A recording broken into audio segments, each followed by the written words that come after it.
গণতন্ত্র দিয়ে কি আদৌ ইসলাম কায়েম সম্ভব? এটাও আরেকটা বড় প্রশ্ন। গণতন্ত্রের যে ডেফিনিশন, আমরা জানি যে গণতন্ত্র কাকে বলা হয়, হোয়াট ইজ ডেমোক্রেসি। এর অনেক ডেফিনিশন আছে। এর সবচেয়ে জনপ্রিয় এবং সবচেয়ে প্রসিদ্ধ ডেফিনিশন যেটা আব্রাহাম লিঙ্কনের দেয়া, government of the people, by the people, for the people. তিনটা পার্ট আছে এই ডেফিনিশনের। এই তিনটা পার্টের মধ্যে একটা পার্ট গণতন্ত্র এবং ইসলাম সেম।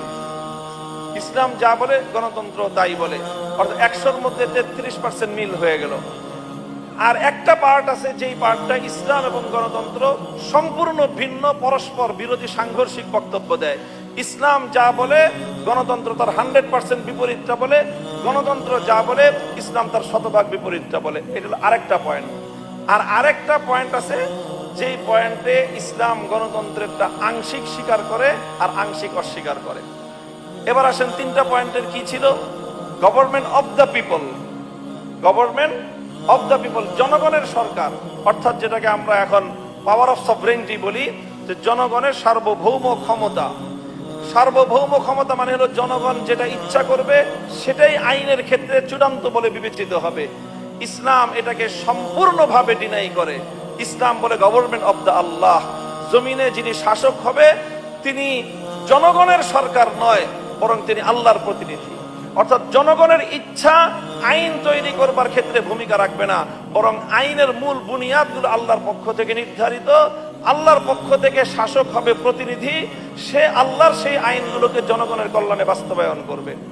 কাজে এই জায়গাটায় আমরা বলি যে ইসলামের কালিমা হলো লা ইলাহা ইল্লাল্লাহ, গণতন্ত্রের কালিমা হলো লা ইলাহা ইল্লাল পপুলেশন। অর্থাৎ সম্পূর্ণই হলো বিপরীতমুখী। যে তারা বলে সার্বভৌম ক্ষমতা মানুষের, ইসলাম বলে সার্বভৌম ক্ষমতা আল্লাহর। এখানে ঈমান এবং কুফরির পার্থক্য।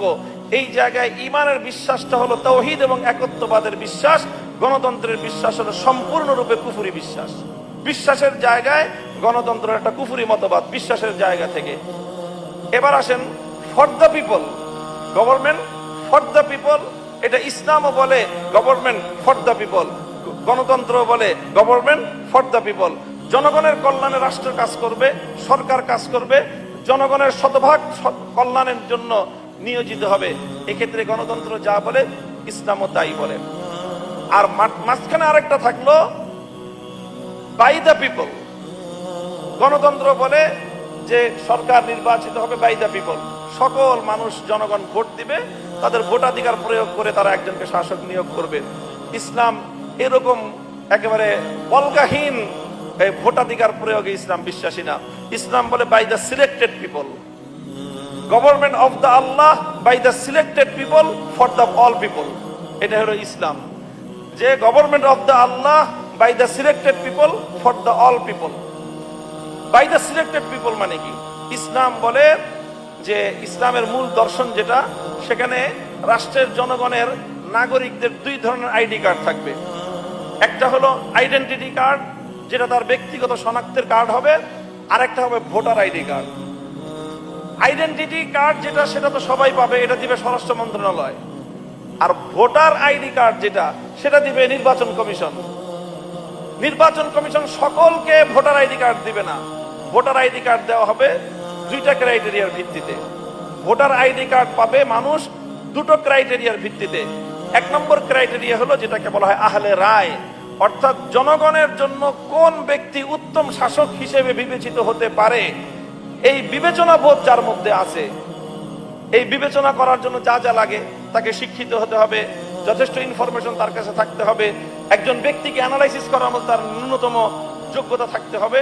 এই সব যোগ্যতা দিয়ে তার মধ্যে এতটুকু দক্ষতা এবং যোগ্যতা থাকতে হবে যে রাষ্ট্রের জন্য, জনগণের জন্য কল্যাণকর শাসক নির্বাচন করার মতো দক্ষতা, যোগ্যতা, বিচক্ষণতা তার থাকতে হবে। এটা হলো প্রথম ক্রাইটেরিয়া। 2 নম্বর ক্রাইটেরিয়া, তার মধ্যে আমানতদারি থাকতে হবে। 5 টাকা, 10 টাকা, 5,000, 10,000 অথবা কোনো ক্ষমতার অংশীদারিত্বের লোভে পড়ে সে যোগ্য ব্যক্তিকে রেখে অযোগ্য ব্যক্তিকে ভোট দিবে না, এতটুকু আমানতদারি তার থাকতে হবে। এই 2 ক্রাইটেরিয়ার ভিত্তিতে নির্বাচন কমিশন, ইলেকশন কমিশন রাষ্ট্রের মধ্যে বিভিন্ন বাছাই পর্বের মাধ্যমে ভোটার আইডি কার্ড সার্ভ করবে। যারা ভোটার আইডি কার্ড পাবে তারাই কেবলমাত্র ভোট দিবে, আর যারা ভোটার আইডি কার্ডের ক্রাইটেরিয়া টিকবে না তাদের ভোটাধিকার থাকবে না।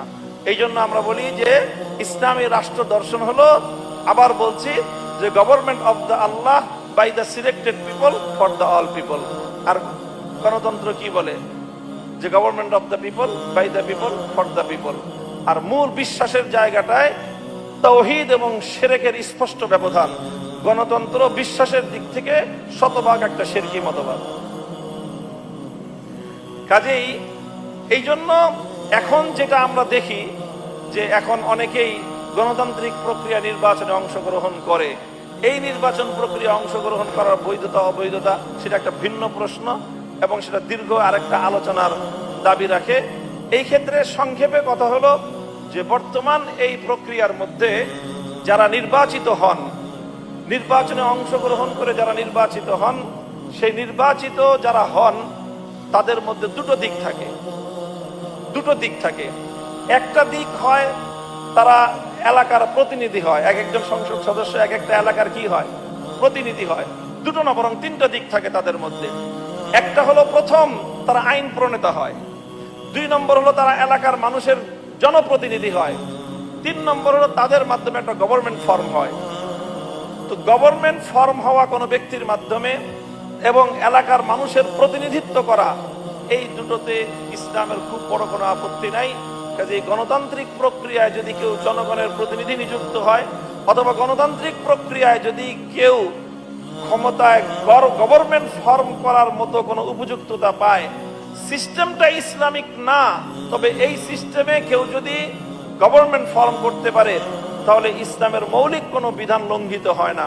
কিন্তু প্রথম যে পয়েন্ট, যে অর্থাৎ আইন প্রণেতা হওয়া, সার্বভৌম আইন প্রণেতা হওয়া, সংসদীয় গণতন্ত্রের মধ্যে যেই জায়গাটা আছে সেই জায়গাটা অনেক ভয়ঙ্কর একটা জায়গা এবং সেই জায়গায় স্বয়ং আল্লাহর ক্ষমতা মানুষ নিজ হাতে তুলে নেওয়ার মতো একটা চরম খোদাদ্রোহিতার একটা বিষয় রয়েছে। এই জায়গাটা থেকে এটা খুব ভয়ঙ্কর একটা জায়গা।